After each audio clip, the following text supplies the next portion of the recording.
Social Security in 2023 is one of the most important programs that we offer here in the United States. And some people say that we need to ensure that this is going to remain solvent for the next 100 years. But what are lawmakers doing to actually achieve that? Well, that's what we're going to discuss today. First, I want to also address what is going on with these extra $2,400 payments for Social Security beneficiaries, because there are more talks that this is something that lawmakers are adamant that increases are the only option. We cannot see any cuts. So I will address what's going on there. All I ask is if you have any questions, please ask your questions down in the comment section below. And also do me a favor, go ahead, hit that like button for the YouTube algorithm, and let's begin. So here's one of the articles that we are going to go over today. It says Social Security proposal for $2,400 extra in checks expanded and reintroduced in Congress. Well, who is actually pushing this? Well, this is actually coming from this man right here, Senator Bernie Sanders. Now, the reason why I bring this up is because many lawmakers say that we need to consider an increase to Social Security, because right now there's still worries that even though there is a chance Social Security becomes insolvent, the more pressing issue is that currently the American people do not have money to pay for everyday goods. And this isn't just things like, medicine. This is everything. Let me explain what's happening here. One lawmaker said that everything for seniors is going up, and she means everything. Food has gone up 10% since last year. Electricity increased by 12.9% since last year. Natural gas is up 14.3%. Transportation is up 14.6%. And medical care services are up even 2.1%, which again is still tough for millions of people to actually swallow. This is all part of the problem. The other problem is the fact that the cost of living adjustment, or COLA, for 2023 was only 8.7%. And I say only 8.7% simply because we are seeing the numbers come out. Electricity up 12.9%. Seniors use electricity. Natural gas is up 14.3%. Seniors use natural gas. Transportation. How do people that can't drive or don't want to drive, how do they get from their apartment or their home to a medical emergency? How do they get to the doctor for a routine checkup? How do they go in for an eye exam? A hearing appointment. They go to the dentist. They go get food. How do they do this? Well, it's through transportation. Transportation is up 14.6%. These are transportation services, not a car. And then medical care services, again, up 2.1%. That's the only thing that has been covered by the 8.7% cost of living adjustment. But here's the other thing. They say an 8.7% increase has pretty much just covered the added cost of housing, but nothing else. Well, why can't seniors who are on Social Security, why can't they cover these added expenses? Well, according to Bernie Sanders, he says this: at a time when nearly half of older Americans have no retirement savings and almost 50% of our nation's seniors are trying to survive on an income of less than $25,000 a year, our job is not to cut Social Security. And that's very true. That's not what Democrats want to do. That's not even what Republicans want to do. But what do they want to do? Well, this is why many lawmakers are fighting to see changes. But according to the most recent reports, we need to increase revenue and decrease overall government spending. We have to do both. These both have to be considered in order for Social Security to remain solvent. Well, let me read you these statistics. This is pretty scary.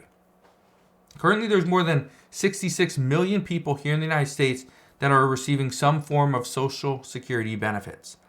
Roughly 42% of women and 37% of men rely on these monthly payments for at least 50% of their total income. At least 50%. Okay? So, seeing Social Security become insolvent for millions and millions of people here in the US, and them just getting 77% of their monthly benefit amount, this is not an option.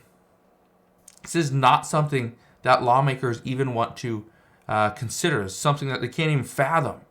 What would millions of Americans do if they don't have 100% of their benefits and they see a 23% cut? Well, they say millions would go hungry and many would be homeless if this were to happen. So here are the options. And I'm not going to give you every option, but these are just the ones that are currently being discussed. Currently, there's not a lot here because they're still working on it. Republicans do plan to have a budget in place for President Biden and Democrats. They plan to have that within the next probably few weeks. So that's going to be good there. But that budget, it doesn't actually do anything for Social Security. It's just going to bring down some of the government spending.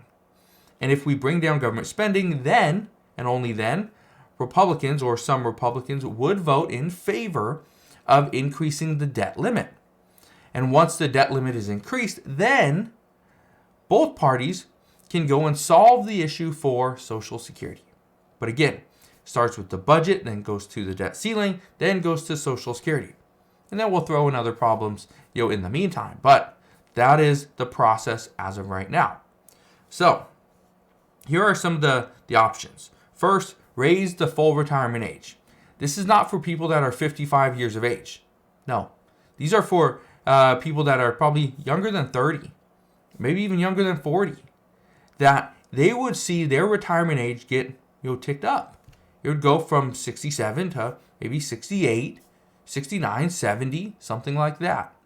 Even just 1 year would save Social Security money. And so that's why some say this is one of the options. They also say the other option is to tax the wealthy. This is something that we need to do. The wealthy have to pay their fair share. So this is something that is being highly considered, that the wealthy, the rich, they are going to have to pay a little bit more in taxes. Okay. They also say we need to increase the Social Security tax cap for every working person. Yeah, every working person. That is, if you make over $160,200 per year, you would see a little bit more in taxes. Yeah, not a little bit less, a little bit more. Make over $250,000, you'll see a lot more. Make over $400,000, yeah, a lot more. So that's one of the options. Raise the Social Security tax rate from 12.4% to 15.6%. That's on the table as well. But again, I bring all this up because right now, so many don't want to see any changes to Social Security. They want to see, more, they want to see more discussions because we know we have to do something. We need some form of Social Security reform. But some say that, no, we can't make these big changes because these big changes could really hurt the American people. And they probably will. I also want to read you this. It says our job is to expand Social Security so that every senior in America can retire with the dignity that they deserve, and every person with a disability can live with the security that they need. The legislation that we are introducing today will expand Social Security benefits by $2,400 a year and will expand the solvency of Social Security for the next 75 years by making sure that the wealthiest people in our society pay their fair share into the system. Right now, a Wall Street CEO who makes $30 million pays the same into Social Security as someone who makes $160,000 a year. Our bill puts an end to that absurdity, which will allow us to protect Social Security for generations to come while lifting millions of seniors out of poverty. Now, I wanted to read you that. That is not a new statement. That's a statement that Senator Bernie Sanders has been making for quite a while. Is that why is a Wall Street CEO making $30 million? Why do they pay the same amount of into Social Security as somebody that makes $160,200? It's because that is the cap. There's no, that is the cap. Somebody making over, $100 million pays the exact same. They pay the exact same. So, we're going to see what happens moving forward, but according to many lawmakers, an increase is the only option at this point unless we see inflation flip, we see deflation, things are becoming less expensive, because right now, millions of seniors are struggling because their income is not what they need for their expenses. Their expenses outweigh their income, and this is a major problem. So, as we get more information as to what lawmakers are discussing and what they are actually considering, I promise I will bring you all the latest news as soon as we get it. Again, thank you guys for watching. Hopefully you guys have a very happy Easter. I am shooting this on Easter Sunday. It's still very early, but I wanted to get a video out for you guys, explain what is going on. So again, thank you guys for watching. Consider subscribing. I'll see you guys on the next one.